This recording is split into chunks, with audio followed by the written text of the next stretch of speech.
All right, let's talk about something super frustrating, that never-ending battle with mold. You know the one, you scrub it away, you think you've won, and then it's back. If that sounds familiar, this explainer is definitely for you. We're going to get to the bottom of why this keeps happening. So this is the big question, right? Why does it keep coming back? You've cleaned it. You might have even used some heavy-duty products. But give it a few weeks, maybe a month, and there it is again.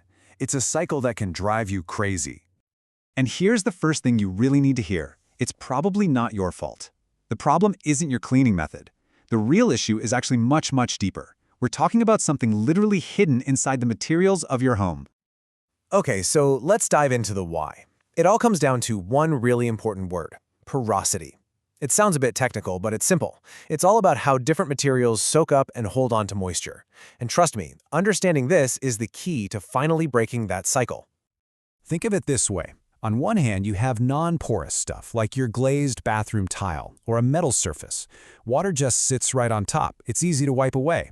But then you have porous materials. These things act like a sponge. They soak moisture deep, deep inside and just hold it there.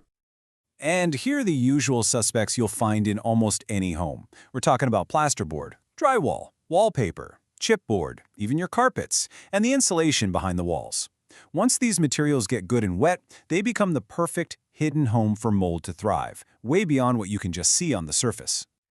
So you see it, that little spot of mold on the wall. Your first instinct, of course, is I can get that. You grab a sponge, some cleaner, and you go to town on it. But here's what's really going on.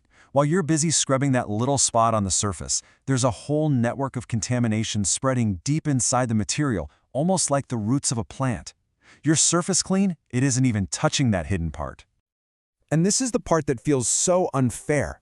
Every time you're clean, you're not just failing to get to the root of the problem, you're actually adding more moisture with your wet cloth. You are unintentionally feeding the hidden growth, which is exactly why it comes back faster and often covers a wider area next time. So, this brings us to a really important question. How do you know when you've reached that tipping point? The point where cleaning just isn't going to cut it anymore. Let's look at the signs that a material is probably beyond saving. Okay, this is your diagnostic checklist. These are the red flags if the mold comes back no matter what you do. If the material itself feels soft or it's crumbling, if you've got that musty smell that just won't go away, or the spot just never seems to dry out, these are all huge signs that the problem is embedded way too deep. And pay really close attention to this one. If you've painted over a moldy spot thinking that'll solve it, but then the spots push their way right back through the new paint, that is a definitive signal. That's the material basically screaming at you that there's a much bigger issue hiding underneath. Now this is where we have to make a little shift in our thinking. I know the idea of actually removing part of a wall or a ceiling sounds really drastic, but it's not a failure. It's actually the most logical and, frankly, the most strategic thing you can do.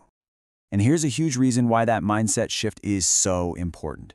From a health standpoint, every single time you scrub or disturb that contaminated material, you're potentially releasing a huge cloud of mold spores into the air you're breathing.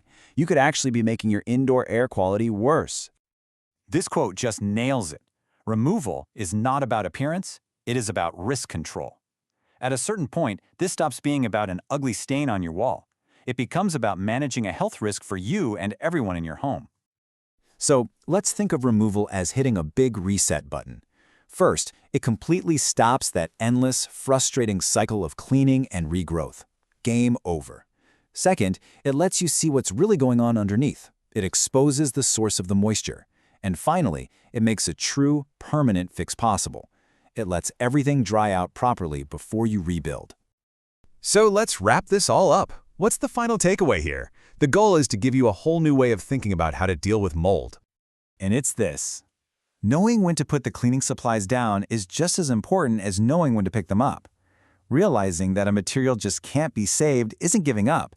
It's making a smart, informed decision. So the next time you see those warning signs, remember, that mold is just the messenger. It's not the real problem. It's a signal pointing to a bigger moisture issue, whether that's a leak, a condensation problem, or something else. And that's what really needs to be investigated and fixed. And that leaves us with one final thought.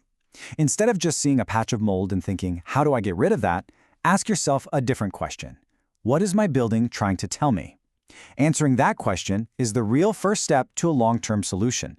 Thanks for joining me for this explainer.